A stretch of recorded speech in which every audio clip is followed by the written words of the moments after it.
The Jewish revolts.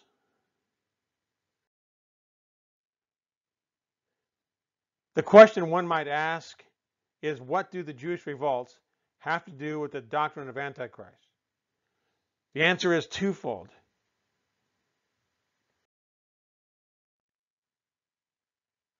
One, Judaism, Kabbalism, would be relocated back to Mesopotamia, where it began.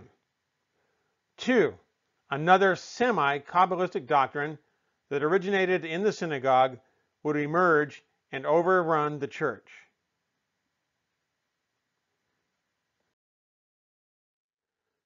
The first revolt under Vespasian and Titus, 67 through 70 AD.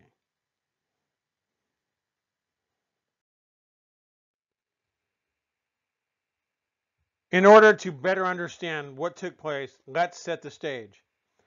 After the Maccabean revolt of 176 AD, the ruling Hasmonean house became Hellenized and combined the offices of priest and king. The Pharisees asked for the Roman general Pompey to depose them. This occurred around 63 BC. It would be a short romance as the Romans refused to leave. The following is an adaptation of information found in the link below. At the start of the 1st century AD, a new group arose among the Jews, the Zealots, in Hebrew, Kanaim. These anti-Roman rebels were active for more than 6 decades and later instigated the Great Revolt. Their most basic belief was that all means were justified to attain political and religious liberty. The Jews' anti-Roman feelings were seriously exacerbated during the reign of the half-crazed Emperor Caligula, who in the year 39 AD declared himself to be a deity and ordered the statue to be built or to be set up in every temple in the Roman Empire. The Jews alone in the empire refused the command, and they would not defile God's temple with a statue of pagan Rome's newest deity.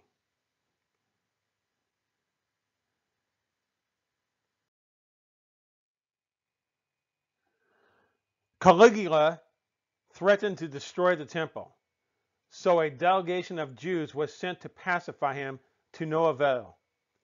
Caligula raged at them. So you are the enemies of the gods, the only people who refuse to recognize my divinity. Only the emperor's sudden, violent death saved the Jews from wholesale massacre. Caligula's action radicalized even the most moderate Jews. What assurance did they have, after all, that another Roman ruler would not arise and try to defile the temple or destroy Judaism altogether? In addition, Caligula's sudden demise might also have been interpreted as confirming the Jews' belief that God would fight alongside the Jews if only they would have the courage to confront Rome.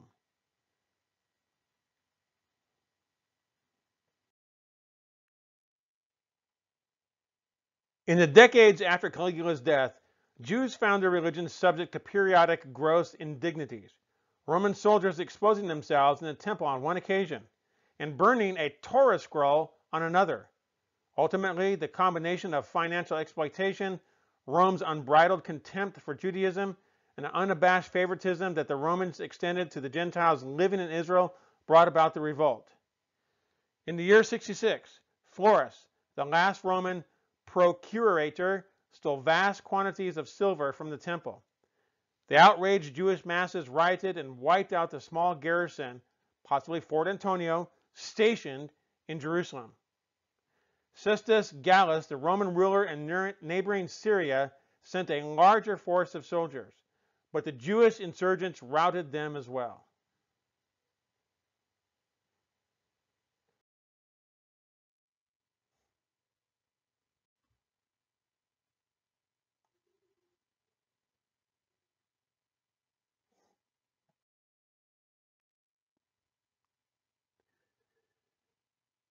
This was a heartening victory that had a terrible consequence. Many Jews suddenly became convinced that they could defeat Rome, and the zealots' ranks grew geometrically. Never again, however, did the Jews achieve so decisive a victory. When the Romans returned, they had 60,000 heavily armed and highly professional troops.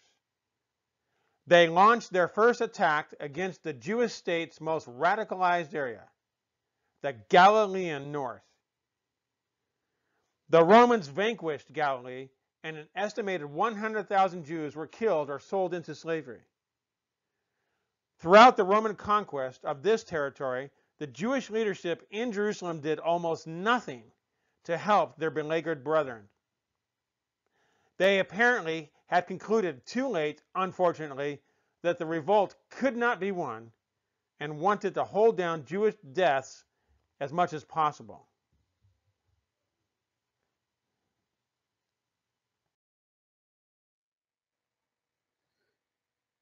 Before continuing on, a word needs to be said about the ethnic makeup of the soldiers who attacked Jerusalem.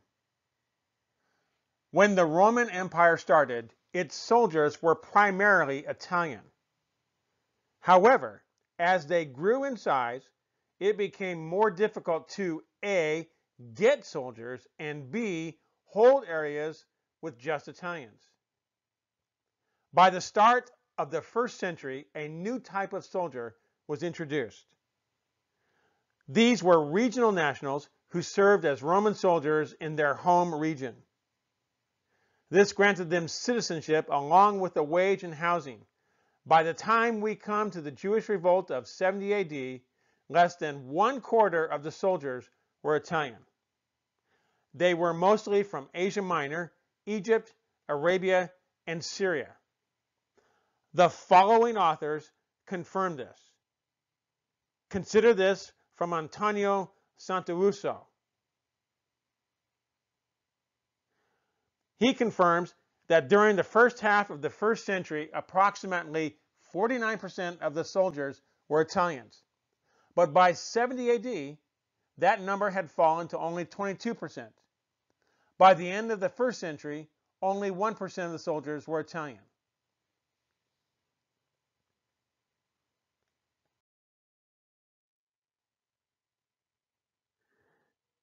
Then there's this from Tacitus. Titus Caesar found in Judea 3 legions, the 5th, the 10th, and the 15th. To these he added the 12th from Syria, and some men belonging to the 18th and 3rd, whom he had withdrawn from Alexandria. This force was accompanied by a strong contingent of Arabs who hated the Jews with the usual hatred of neighbors.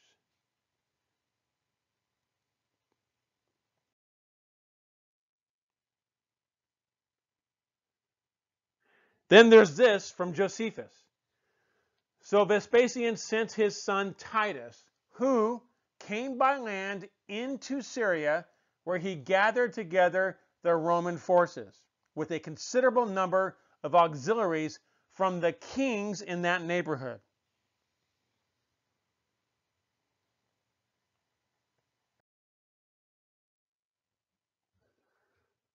Malchus also, the king of Arabia, sent 1,000 horsemen, besides 5,000 footmen, the greatest part of which were archers, so that the whole army, including the auxiliaries sent by the kings, as well as horsemen and footmen, when all were united together, amounted to 60,000. Again, Josephus.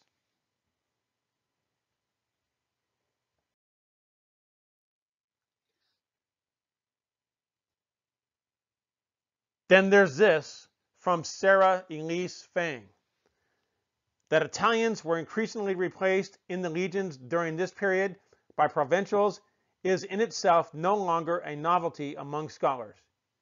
In the East, that is Asia Minor, Syria, and Egypt, it seems clear that local recruitment was well underway under Augustus in 14 AD, so that by his death, only a very small number of legionaries derived from Italy or indeed any of the western provinces. Under Nero, 68 AD, when the eastern legions required supplementation, it was to Cappadocia and Galatia that Rome looked for recruits. This was doubtless standard procedure. The legions of the East consisted largely of Orientals, Middle Easterners. Again, Sarah Elise Fang. I want to add that when you're talking about Cappadocia and Galatia, you're talking about Turkey. Me. Understanding the ethnic origins of those who made up the Roman army is vitally important when people try to force a Roman paradigm on Daniel 9:26, where it says, "And the people of the prince that shall come shall destroy the city and the sanctuary."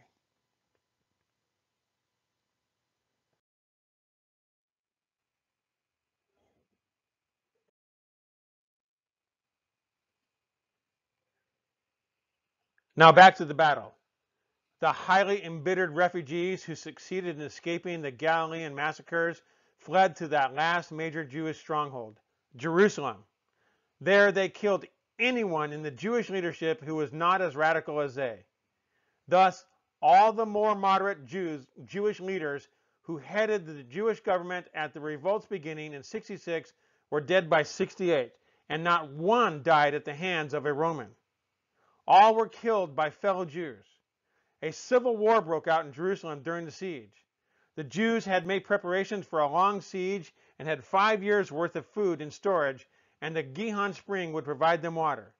But in order to motivate people to fight, the zealots burned the food houses.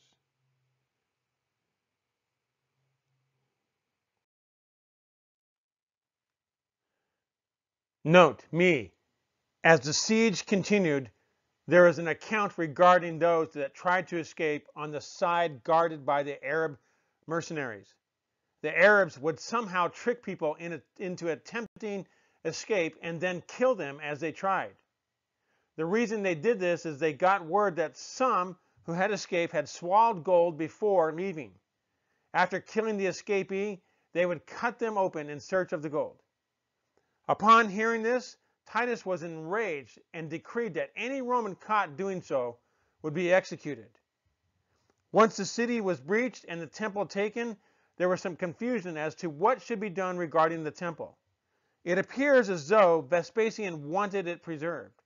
However, before this was made known, the Arab mercenaries had burned it down and were looking for melted gold among the ruins. The year was 70 AD.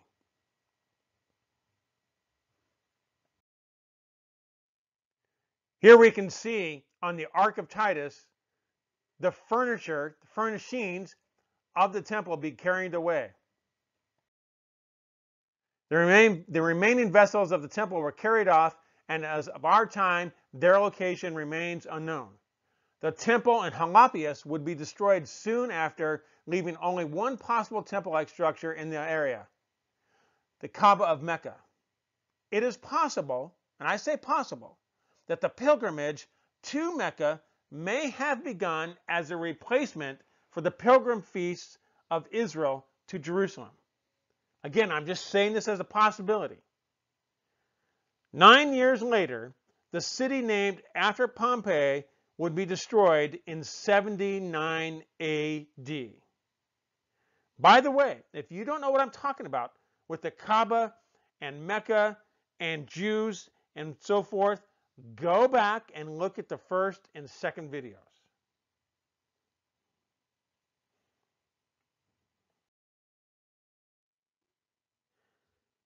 Regarding the events of 70 AD, there is an important fact that seems to go unnoticed. It revolves around what the Parthians/Persians did and did not do. Let's back up prior to the events of 70 AD.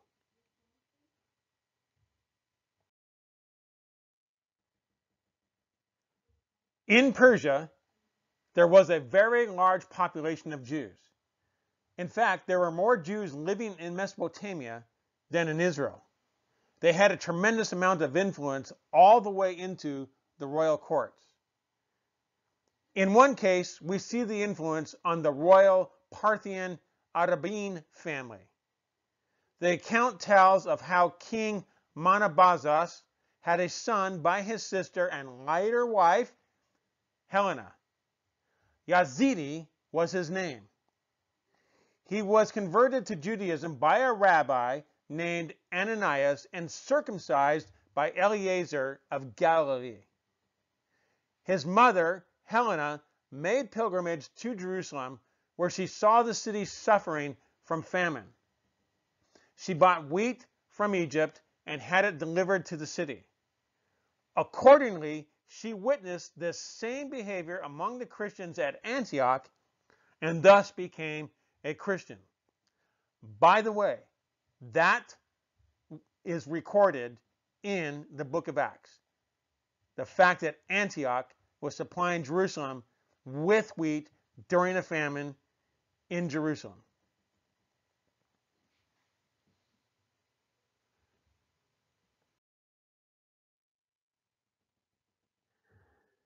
Yazidis and his oldest brother made their way to Jerusalem during the siege of 67 through 70 AD. Their mother was there, and they came with the intent of soliciting the help of Persia against the siege. Titus, not wanting to deal with Persia, showed them great respect and appears to have allowed any Jews who wanted to leave have safe passage to Persia. However, this was not possible due to the zealots in the city. Any who wanted to leave were probably killed by the zealots, and any who did escape were killed by the Arab mercenaries. This would explain why Titus was so mad when he found out what had been taking place.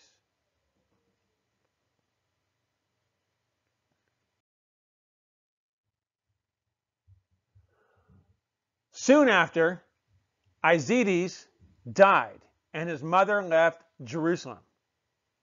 She died shortly after, and presumably, by permission of Titus, both Yazidis and his mother were interred in Jerusalem. See Edersheim on this.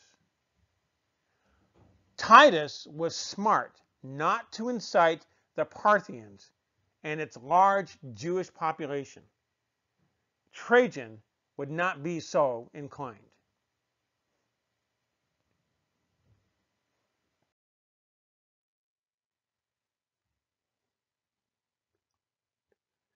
Second revolt under Trajan, 115 through 117 AD. The following is taken from the history of the Jewish nation after the destruction of Jerusalem under Titus by Reverend Alfred Edersheim, pages 87 through 91.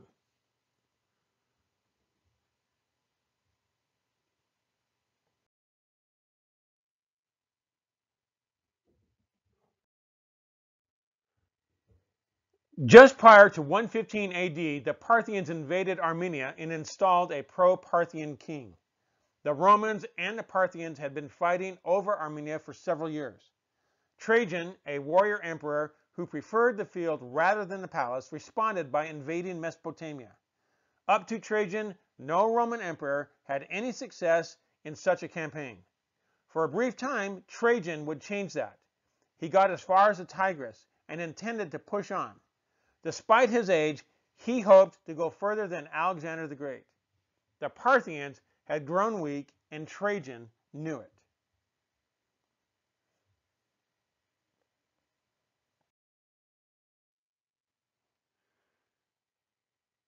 Trajan's victory over the Parthians seemed complete. He had killed the Arabine family. All he had to do was set out on his conquest as he prepared for the first time in Roman history to enter into Persia. But something unexpected took place. The Jews of Mesopotamia formed a revolt. To them, they had much to lose if, in addition to Jerusalem, their Jewish centers of learning in Mesopotamia were lost. The revolt that would occur would change the history of the world. This revolt appears to have been organized by one who would later become known as the most influential rabbi ever, whose influence would affect Judaism for 2,000 years.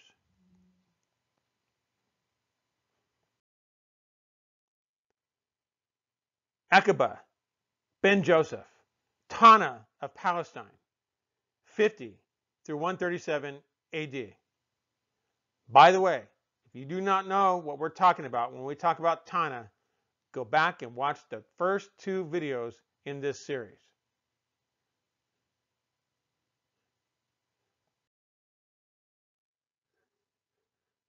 Akiba was a rabbi from Arabia who identified himself as a Cushite of the same. See Erection. He was steeped in Kabbalism. Coming from the Arabian Peninsula, his travels were extensive. He was also known all over the Roman and Persian world. He taught and lectured from Spain to Persia and all across North Africa. He even had a school named after him. His message was primarily messianic, and he believed that a holy war was necessary to bring in the kingdom of God.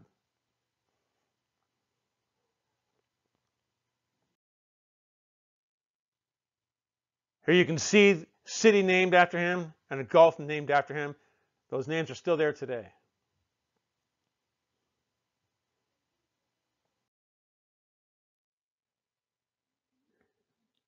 When the Jewish resistance broke out in Mesopotamia, a signal was given that signaled Jews all over North Africa and Cyprus to begin the uprising. Jews overran the Roman soldiers in North Africa, killing thousands of them.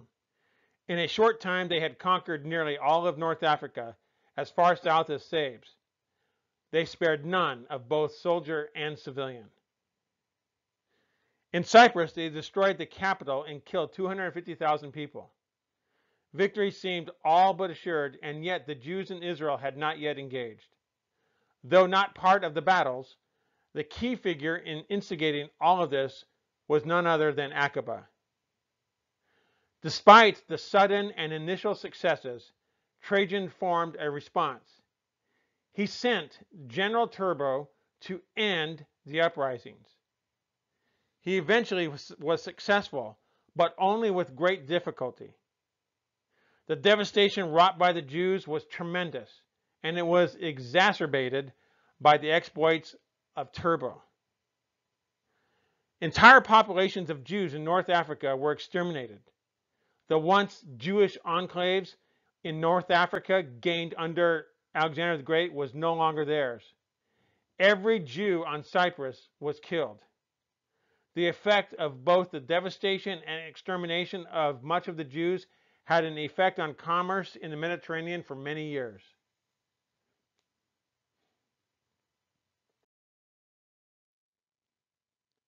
The blue stars mark the areas of resistance. These are the general areas of resistance.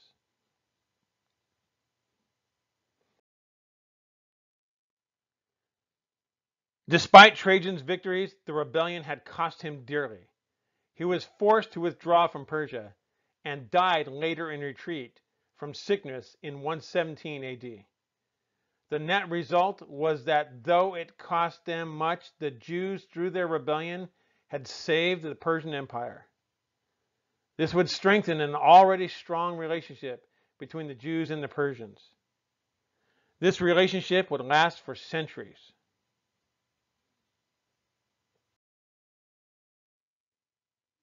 Hadrian, Akiba, Bar Kokhba, and the Third Revolt, 132 through 135 AD. Again, taken from Edersheim, and this time pages 92 through 107.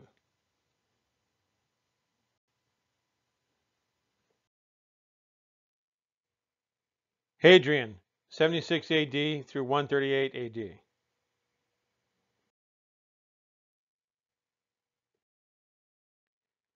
Hadrian inherited an empire with major issues on all fronts. He abandoned the Persian campaign and set out to make peace with all at almost any cost.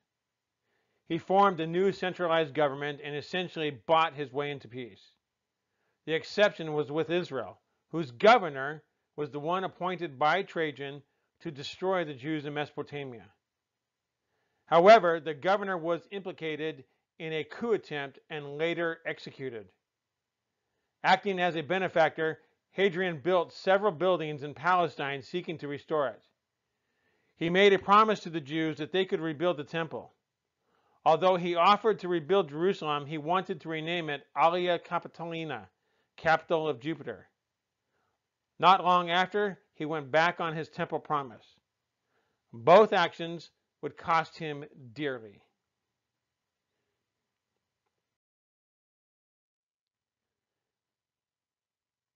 Initially, the Jews wanted war, but were talked out of it by the Nasi, president of the Sanhedrin, Rabbi Joshua. The rabbi was a friend of Hadrian, who wanted to be initiated into the mysteries of the Tanna. The imperial eclectic, who wished to be initiated in all mysteries, would readily enter into discussions with one so learned and so liberal as the Abed Beth Din, servant of the house of spirits / fire. But Joshua died, leaving a leadership void. Akiba stepped in and began to once again stir the fires of holy war.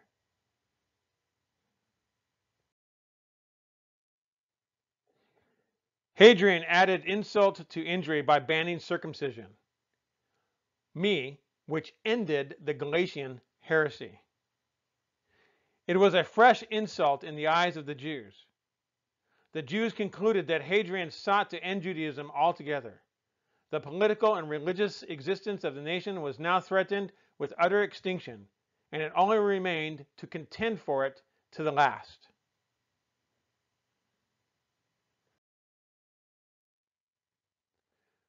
The war began starting as a guerrilla war.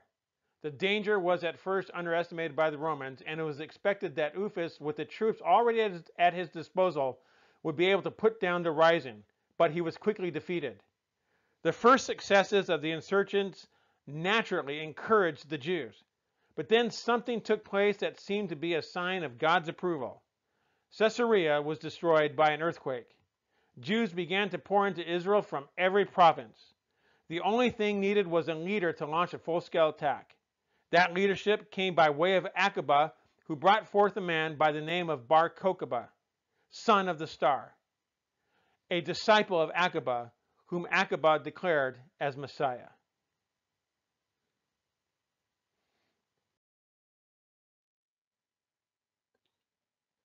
Jews from Palestine and from other provinces daily came to headquarters. A general insurrection of the Jews in every province of Rome seemed to be imminent, while in Palestine even non-Israelites joined the ranks of the national army, many being induced by the hope of gain to take part in the rebellion. As many as 400,000 were gathered in Jerusalem. For 2 years running, the war raged. At one point, the Jews held 50 fortified cities and 935 open villages. It was in vain that Hadrian sent legion after legion and general after general to Palestine. They were obliged to yield to or retreat before the Jews. These results alarmed the emperor and increased the confidence of the Hebrew warriors.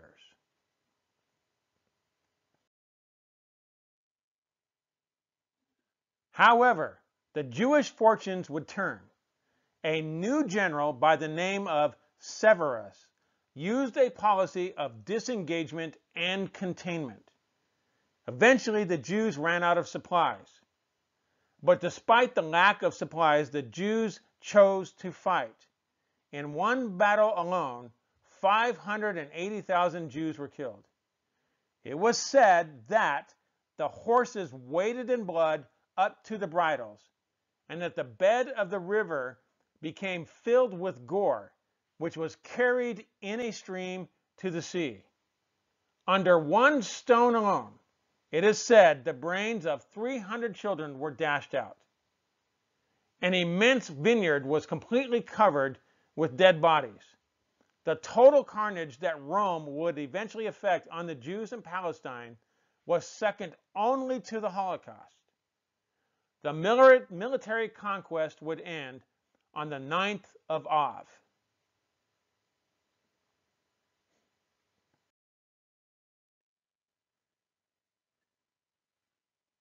It is indeed almost impossible to realize the desolation of the land. To the Roman legions, it had from the first probably been a war of extermination against the Jews of Palestine, and all subsequent measures taken by the government were in accordance with this view. Everywhere, the country had been laid waste, and with a ruthlessness for which no plea can be assigned but that of exasperation. Not only were cities razed and hamlets burned down, but even the fruit trees and vines were destroyed. Galilee, once renowned for its production of oil, had at the termination of the war scarcely an olive tree left. It was now possible to proceed with the project which led to the immediate outbreak of the war: the erection of a Roman colony on the site of Jerusalem. The very name of the province was changed from Judea to Syria Palestina. All Jews were, on pain of death, forbidden to approach the city, even within such a distance as to catch a glimpse of it.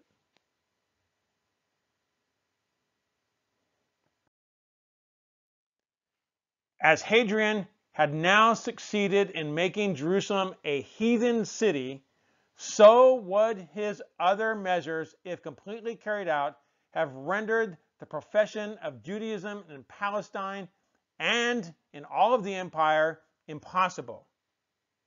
The edict against circumcision, published even before the war, was still maintained, and so strictly was it interdicted and enforced that certain parties expressed doubts in how far it was lawful in present circumstances to contract marriages. Jewish tradition affirms further that it was interdicted to read in the law, to put on phylacteries, to affix the customary legal mark on the doorpost, to eat unleavened bread, on certain festivals to use the customary nosegay, to write letters of divorce, and to solemnize the marriages of spinsters on Wednesdays.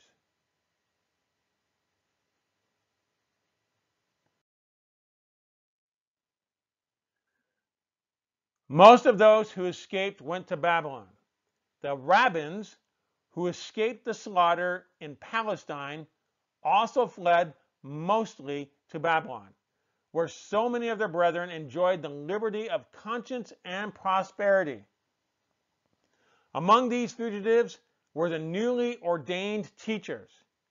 This exodus gave a new impulse to the study of traditionalism in the provinces beyond the Euphrates. Not that the Jewish inhabitants of these districts ever neglected it, but that the dependence of the Babylonian Jews on the Sanhedrin in Palestine and the supremacy claimed by the colleagues and rabbins in the Holy Land necessarily assigned only a secondary position to those in the lands of the dispersion.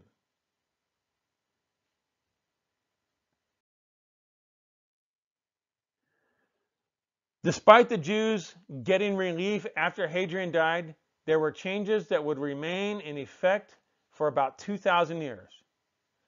The Jews were solely credited with defeating Trajan in Persia.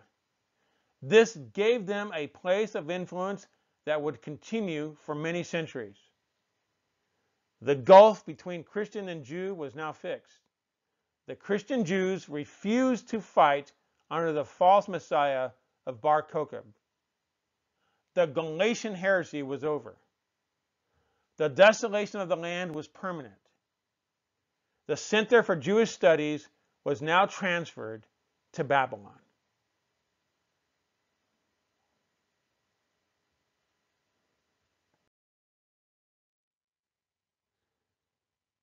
The Jews had fled east, taken their Kabbalism with them. They were now in a position to develop said doctrine unmolested. In the West, despite the Jewish absence, a new Kabbalistic / Hellenistic doctrine, which originated in the synagogue, was beginning to emerge. It would eventually sweep over the entire church and result in the most contentious debate ever. That doctrine was none other than Gnosticism.